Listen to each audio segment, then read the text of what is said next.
don't remember anything. The police wrote me off as a fatality. Luckily, a nurse saw what happened, and then the nurse said, no, she's not fatality, call air ambulance. And then they came. I don't remember any of that, though. I've just been told it by numerous people, so. No, they didn't stop. Hit and run. I was in a coma for 3 weeks, an induced coma. I remember seeing the nurses and hearing the beeping of the machines. That's still to this day. Not causes anxiety, but does make me a bit like, don't like those sounds. But I remember them making me eat, forcing me to eat, because I'd lost a lot of weight.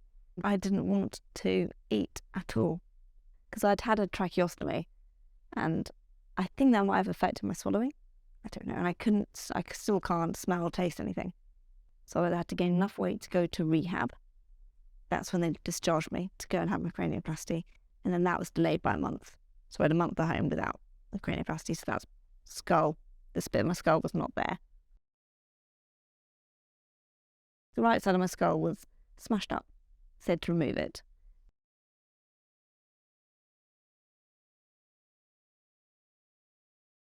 So they removed this side of my skull, and a cranioplasty is putting a titanium or ceramic, usually titanium plate in to replace it. But I've got quite an impressive scar going down. It's like a big C shape. So after the cranioplasty, it was 50 staples that was going around my head.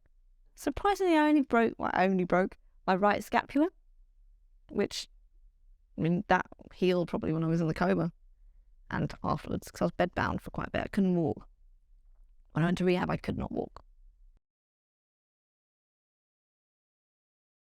I think I had hemiparesis, so my left side was like that, because it was a right brain injury, so that means the left side of my body was affected.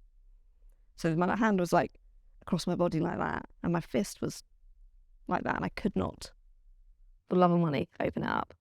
Or I do have something called pseudobulbar effect too, which I didn't know I had. So pseudobulbar is basically when so I'm quite a giggly person anyway, but then this would turn into me just laughing at nothing. So I've got a bit better at that now. I now tell people as soon as I meet them I've got a brain injury. So if I laugh inappropriately, that's not me finding it funny, or it could just be me finding it awkward and not knowing what to say. They got me walking there. They got me eating, walking, talking, but not optimally. That's why when I went home after the first rehab, after my cranioplasty, I went home and I was like, I feel I should be better. Like, not better, not back to where I was before. And that's where they got me really, performing really well.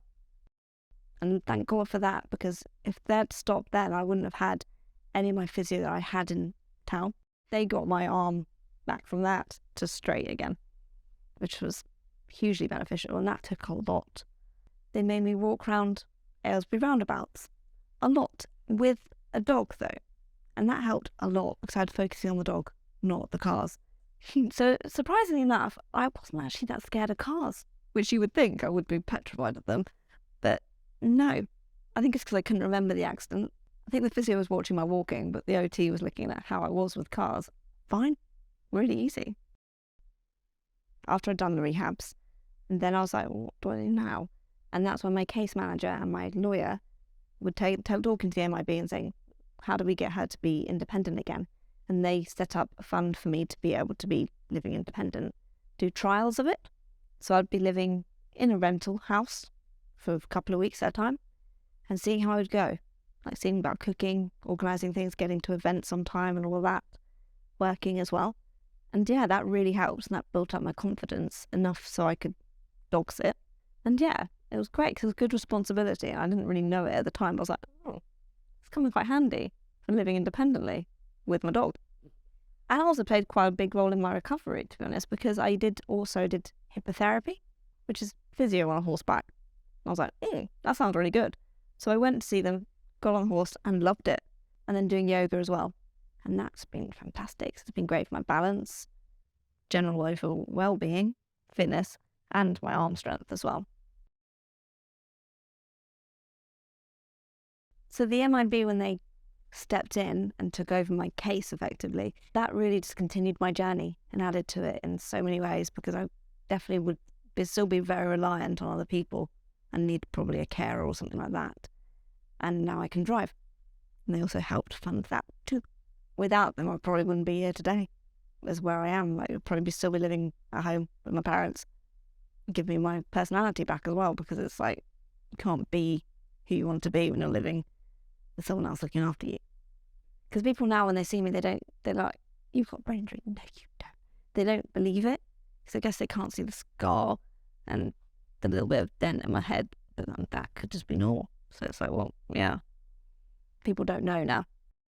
I'm not actually sure if I would change things, because obviously everyone would think, oh no, I wouldn't want that to happen to me. It's like, well, yeah, I didn't want it to happen, but it's made me who I am, and I'm pretty grateful for what it's taught me, really.